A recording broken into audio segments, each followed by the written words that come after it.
Ladies and gentlemen, boys and girls, children of all ages, welcome to the channel. It's your boy, World of Wrestling, here today to discuss about AEW Dynamite, November 9th, 2022 review. All right, this episode was actually pretty damn good. I actually enjoyed it for what it was. Some of the action was a little, whatever, and some of the action was really good. The promos for this show was superb. I mean, I was extremely happy with what they did here. I really don't have a whole lot of complaints, and I think it was off the walls fucking insane. That's the way I think. I think that this show had some really good stuff on this show. This was not one of this piss poor shit. I heard that the episode last week was absolutely terrible. This one was not. This was actually really good. I love Saraya, and I mispronounced the name. Saraya and Britt Baker's interaction with each other. That was fucking off the chain. Absolutely love the interactions that these two women had with each other. The bombs that they threw on each other with the remarks, man. Holy shit. I mean, you got Britt Baker telling, Saraya that she had her house and she left it and came in hers. I'm going, whoa, this is some crazy shit. I'm going, what the fuck, man? This is some good stuff. And they booked the match for Saraya versus Britt Baker for Full Gear. And I think that is one of the better matches for the women being booked for this show. There's 3 women's matches, which is actually new and different. For the women's division to have 3 matches on the card. I hope all 3 of them are on the main card, because I think they need some kind of importance on the show. I believe in being masculine and all that stuff, but I think women should be given the fair shake as well of being able to try to attempt to be as great as the men.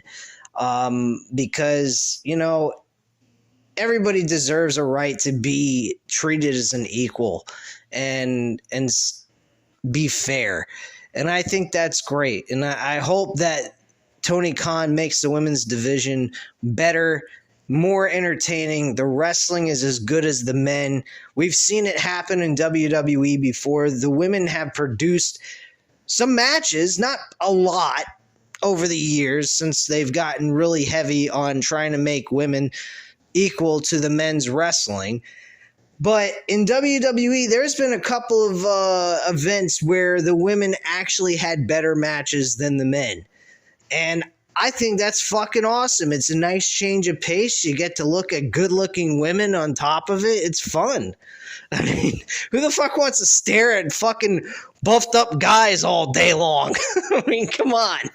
You want to be able to see good-looking women, be able to provide you with great wrestling at the same time. That's a win-win situation right there, man.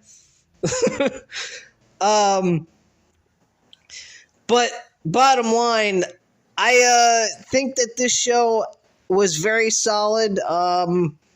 There was a couple of things I didn't particularly care for, like the Jamie Hayter versus Blue Sky match. That match was really not all that impressive to me. I don't know what the fuck the big deal is about this shit with Jamie Hayter. Jamie Hayter really needs to get some storyline going on for her to even be remotely looked at as a contender for the AEW Women's Championship.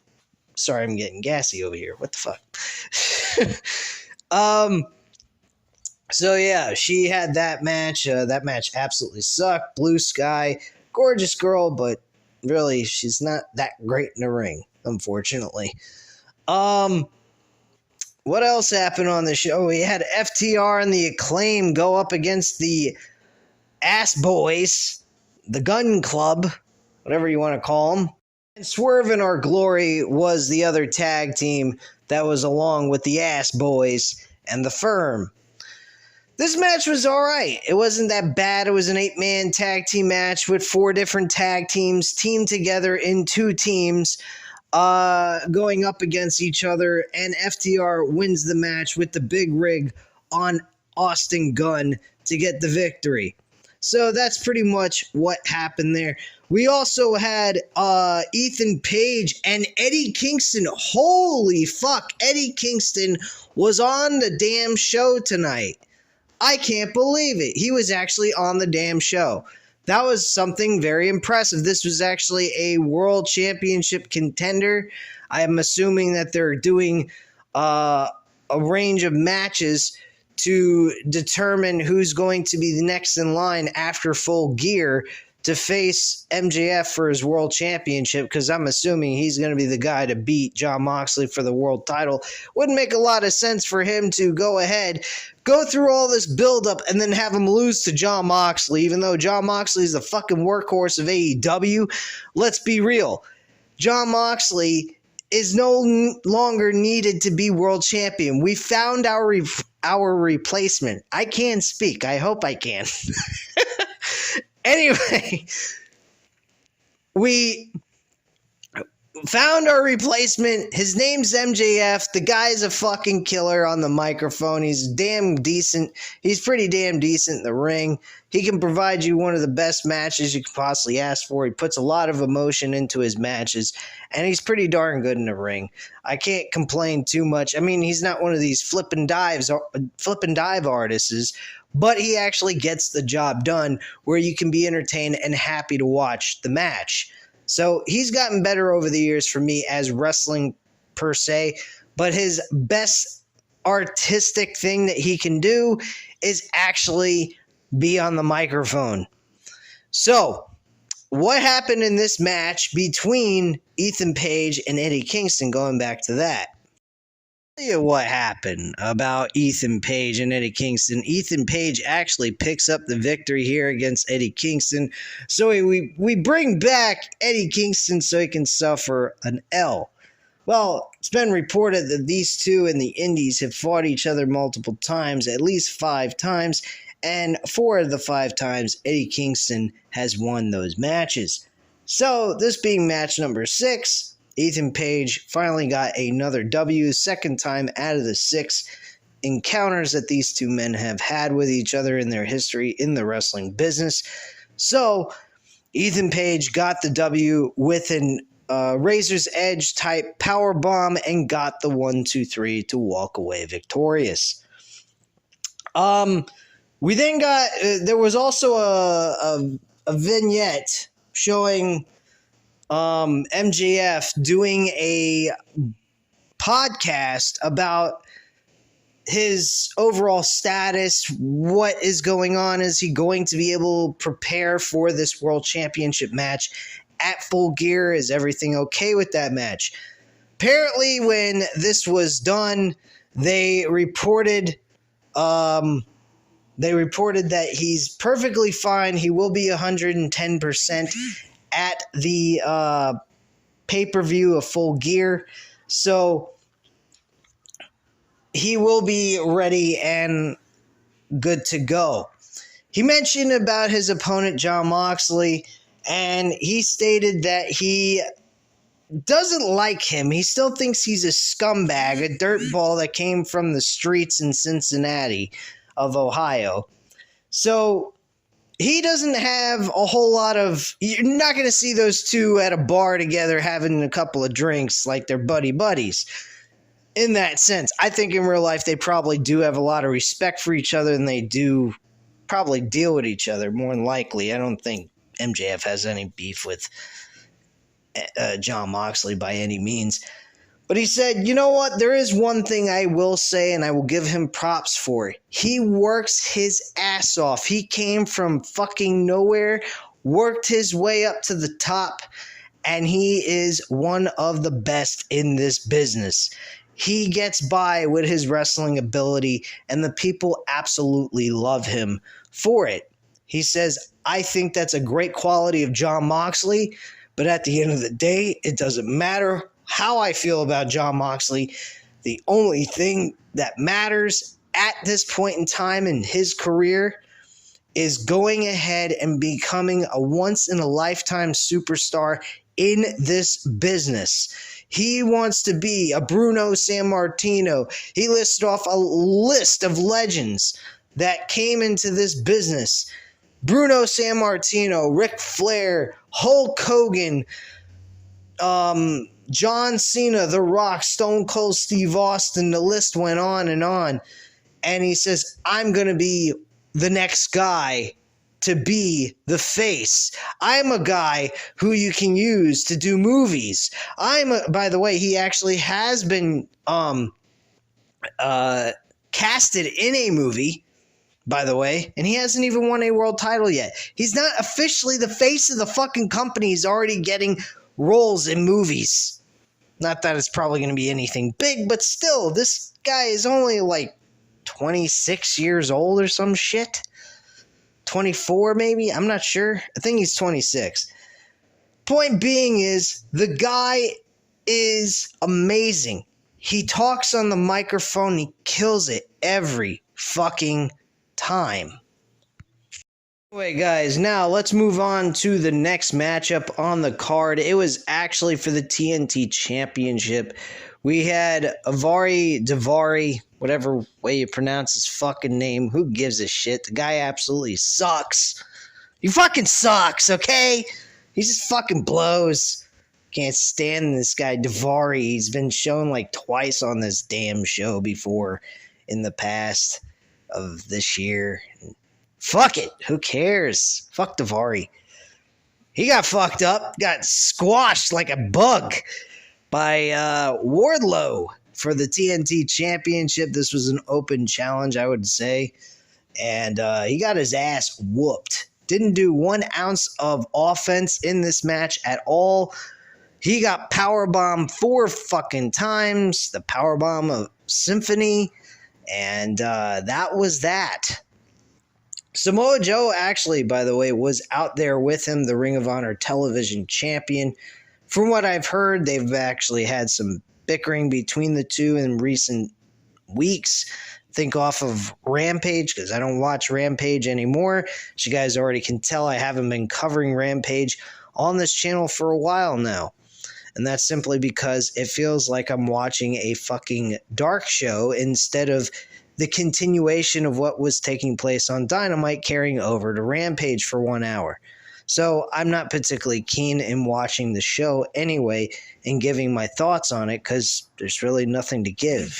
It's just regular matches. Anyway, moving on here. So after the match is over, he goes ahead and he has Will Hobbs comes out. This matchup, Will Hobbs, Wardlow, TNT Championship. I've talked about this. I predicted this to take place. This match is going to be a match stealer. I don't know about a match stealer, but it is definitely going to be a match that people are going to be very happy to see. Because these two gorillas are going to fucking tear it up. If they do it right, anyway. But yeah, I actually think that this match is going to be superb. In the sense of these two gorillas doing what they can do best. But something occurred. Will Hobbs was coming down to the ring. And as he was coming down to the ring, Wardlow was saying, I am the TNT champion. No one is going to beat me for this title, and I'm going to beat everyone. Excuse me. Let me rephrase that. I'm going to beat you, retain my TNT championship. This title is mine, and I'm going to get every championship in this promotion. Samoa Joe is like, what did you say? And he took his championship belt and smashed Wardlow from behind the head. And he just put a submission hold around the neck. And that was that. And he was out like a light. So, good old Wardlow has been betrayed by Samoa Joe, so there's no more War Joe. All right, well, that's great. We get to see those two go at it. I would love to see a title for title match, to be quite frank with you, after we see the TNT title defended against Will Hobbs. I mean, honestly, I'd love to see Samoa Joe and Wardlow build a decent storyline and face each other at Final Battle on Ring of Honor's pay-per-view and have both titles on the line. I think that would be a fucking awesome idea. If you really wanted to go crazy, you could always unify the two belts and get rid of the TNT championship, since it's no longer being treated like the championship it should be, and have the All-Atlantic Championship as its replacement. I think that would be probably a smart idea, maybe. Not sure, but, whatever. Anyway, moving on now. So the next segment we had on the show was actually Saraya and Britt Baker going over the promo for them and the update on Saraya's injury situation. She is officially cleared. She can wrestle, do whatever the fuck she wants in the ring against Britt Baker at Full Gear. Thank the Lord for that, because I was looking forward to that matchup, and I'm glad all this rumors going around that she may not be able to wrestle yet is completely out of the way, and we can get this match underway. This promo, even though there's barely any work being done to make this a big deal, this was still an excellent job by this company with this promo between these two women. They made it feel like a real legitimate pay-per-view type matchup, even though it has barely any build going into it. These two women went tick for tat in the comments that they made to each other. It was outrageous.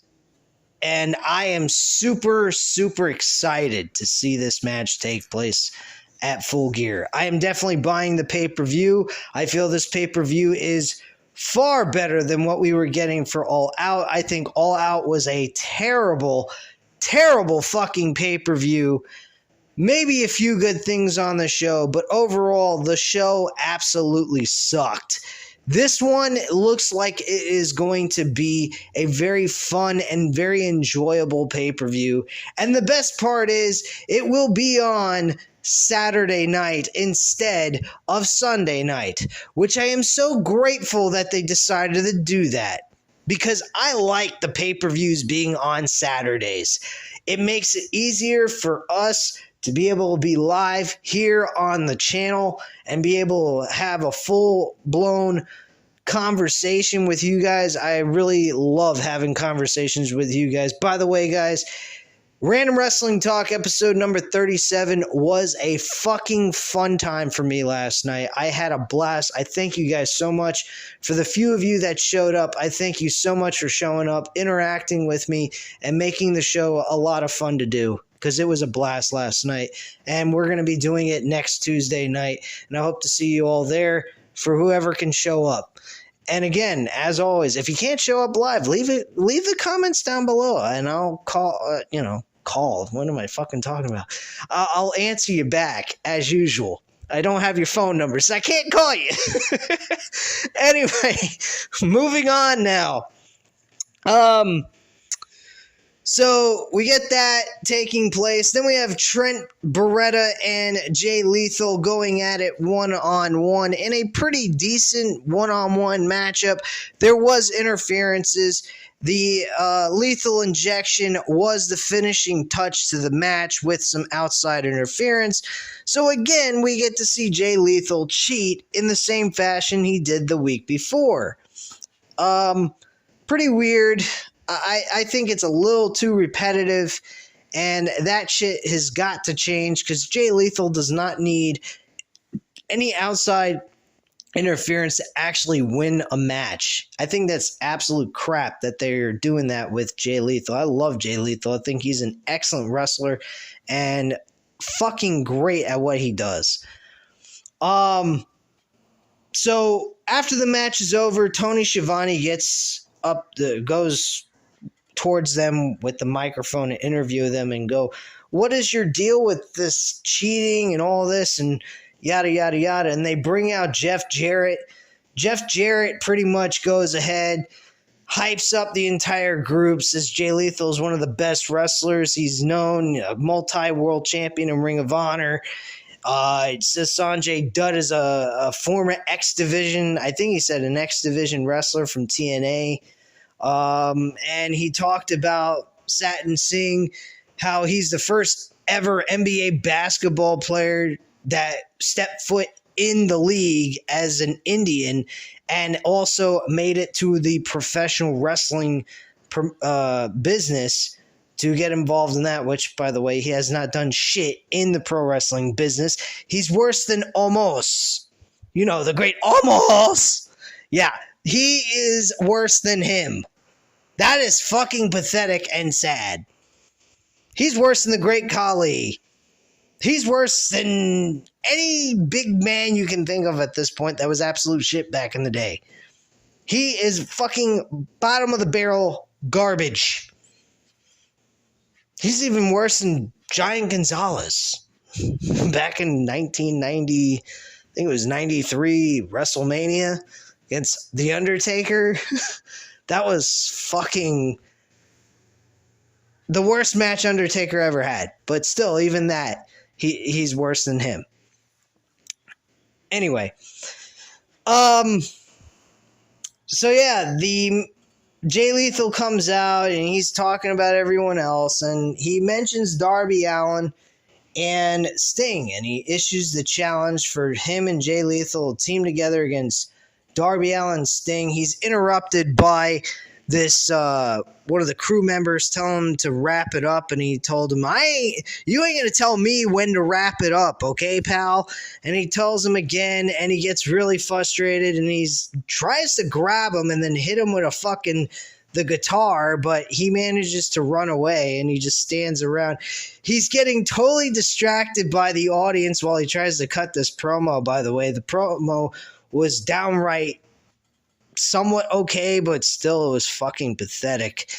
In the sense that the fans managed to fuck him up in his promo. He kept saying, why you guys keep fucking with me, I guess he was saying. Or you don't want to get me pissed off if you keep antagonizing me. I'm going, dude, just do your job. Don't worry about the crowd. The crowd's going to do whatever the fuck they want. They're paid customers. They can do whatever the hell they want. That's all there is to it. You can't stop them. So that's what it is. All right. So after that, we move on to the Jon Moxley segment with William Regal in the ring to cut a promo, which, again, this was really, really good. Jon Moxley comes back with some war of words to MJF. So this was actually a good comeback. He says, you know, this guy MJF, he walks around, he puts on a really good facade here, and he acts like he's this $1 million kid. And bro, he says, I've been wrestling in this business for a very long time. He asks William Regal, when you first met me, how old was I? 25 years old? Big ego problem, thought I knew everything about the business, could do this, that, and everything, a lot of piss and vinegar, all that shit. And at the end of the day, I ended up really learning how to become the best of the best. And he goes about saying, you know, I know what it's like to be a millionaire. This kid, he walks around with these clothes that his parents put on him when he was a child, and he wears these bogus ass scarves that he puts around his neck, making him look as if he's some rich kid from some big high-end neighborhood. He says, I'm a millionaire at this point, and I know what a millionaire is, and kid, you're not it. So he pretty much shit all over him and made him like a Miz 2.0 type of guy. And, you know, he didn't. He pretty much squashed him in this promo. I think Jon Moxley did great in this promo. I think MJF did well in his promo during that podcast. I think both of these guys did very good in their promos. And I'm looking forward to this match. This is a very, very good main event match. This is a match that people are going to anticipate. He went ahead and he went on to say, and you know the funny thing is, William Regal, he says, the guy thinks he's the devil. He goes, bro, I've seen the devil. The devil was in my face. And one of the fans said, yeah, Vince McMahon. I'm like, what? Holy shit. I just could not believe that actually was said by a fucking fan. And you could clearly hear it on the show. I mean, it was fucking hilarious. I'm like, wait, I gotta rewind that real quick. So I'm rewinding it on YouTube TV, and I'm rewatching that scene, and I'm like, what the fuck? Damn. So, yeah, the fan screamed Vince McMahon. He says, I've seen some terrible people. I've seen some terrible things. I've seen and witnessed evil stuff. And bro, you ain't no devil to me. So you're going to have to fight your ass off to take this world championship from me, because I ain't giving it up for nothing. And at the end of the day, I'm going to remain champion. You're definitely a future world champion, and you're definitely the future of this business. But guess what? It ain't now. I am staying world heavyweight champion. And that was pretty much it. Then the promo ended. I thought it was good. Thought it was real good. I enjoy Jon Moxley's promos. He is very good at what he does on the microphone, wrestling-wise. He's pretty okay. I don't think he's the best, but he works his fucking tail off. He does blue-collar work in that ring, and he busts his ass. And I am very, very happy to see where he has gone in his career. Went from being a mediocre world champion in WWE to becoming one of the biggest names in another promotion, and is their fucking workhorse runner in that company at this time, and is the face of the company, I would say, at this point. And MJF will be sharing that spotlight with Jon Moxley very soon after he beats him at Full Gear on November 19th. I'm going to try to be live for that after the show goes off the air. I don't see any reason why I shouldn't. It's Saturday night. I would be able to do that. I don't have work the next day, so I don't see any reason why I shouldn't do it with you guys. So I will go ahead and take care of that with you guys live. We will have a live interaction with one another, and we will have a fucking blast like we did yesterday. Anyway, moving on. So the rest of the show is consisted of two other matches. One of the matches I've already mentioned earlier in this video, that was actually Jamie Hayter and Blue Sky. This match, again, was not all that much fun. I didn't particularly care for the match itself. I was staring mostly in my phone than staring at the fucking TV screen. So that match absolutely sucked. Jamie Hayter, though, does walk away victorious. And then we had the main event. It was a 2 out of 3 falls match between Bryan Danielson and Sammy Guevara. This was a very entertaining matchup, but I will say the first fall was actually pathetic. And what was going on there made no sense either. I have no idea who in their right fucking mind would say the referee was doing his job. So Sammy Guevara finds a chair, smashes it into Bryan Danielson's face, and the referee does his job here. He calls a disqualification. Fall 1 is to Bryan Danielson to a disqualification. Okay, that makes sense. But afterwards, we have Sammy Guevara grabbing a microphone from the timekeeper's table and smashing it into his face again. He's using a fucking object, folks. Where's the referee to disqualify him and call this match off? There was none. The match continued after the referee got Sammy Guevara to stop pounding his face in with a microphone. Eventually, this led to Bryan Danielson bleeding on the side of his eye. He had a severe cut, I think, above his eye, over the eyebrow, and he was bleeding quite a bit. This eventually was going to lead to Bryan Danielson winning the matches, the last two or not him winning both of the falls. I'm sorry, that would have ended the whole thing after the next fall. Sammy Guevara managed to pick up a victory with the go to hell finisher that he does, and then Bryan Danielson managed to go ahead and apply a submission hold, the Bella Lock, but he modified it near the end because of the fact that Sammy Guevara was getting extremely close to the ropes. So he goes ahead and he grabs the other arm that was free, and he modified the submission hold, making it to the point where he literally had nowhere else to go. He looked like he was going to break him in half. And not to mention, he had a crossface applied still with his other arm that was free being pulled backwards behind his head.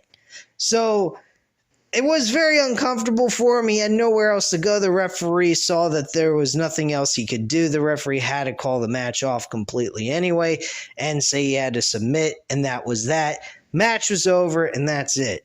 We also saw one spot, though, in the matchup where Sammy Guevara does a superstar press leap off the top rope onto the outside of the ring over on top of Bryan Danielson. And I'm going, what in the fuck is wrong with this guy? Is he trying to get himself killed?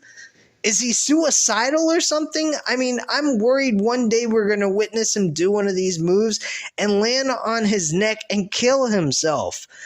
This is idiotic stuff that this guy is doing, and it's not even necessary for him to actually do in the first place. I think it's absolutely insane.